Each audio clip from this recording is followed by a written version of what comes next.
月28日，奧林匹克運動場迎來第55屆培正中學田徑運動會閉幕禮，3日嘅激烈競爭喺呢度畫上句點。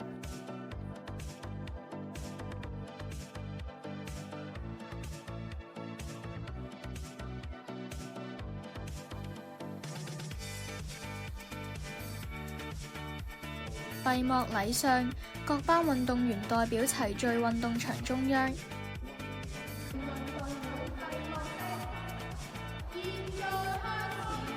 氣氛莊嚴。由金文欣同學擔任司儀，毛劍賢傳道帶領全場師生領討。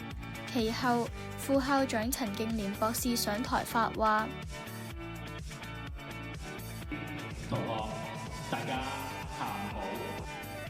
喺發言中，佢肯定咗全體運動員嘅奮勇拼搏，工作人員嘅無私奉獻，勉勵同學們將賽場上嘅堅毅精神延伸至學習同生活。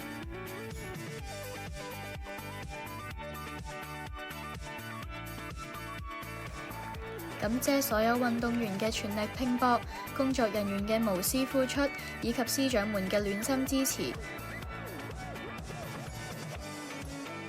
賽程井然有序，場內氣氛熱烈歡騰，成績亦令人鼓舞。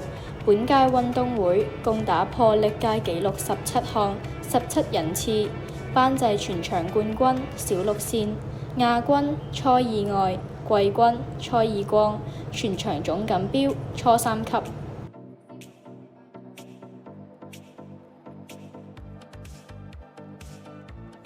喺全場嘅掌聲中，主持人莊嚴宣布本屆校運會正式閉幕。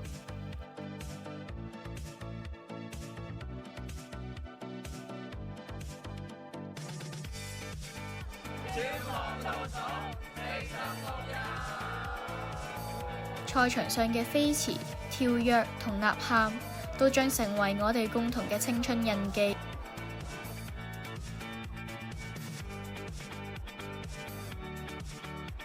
友誼第一，比賽第二嘅精神，不僅係跑道上閃光，更將延續到今後嘅課堂同生活裏。閉幕唔係結束，而係新嘅開始。期待我哋喺下一屆校運會再創輝煌。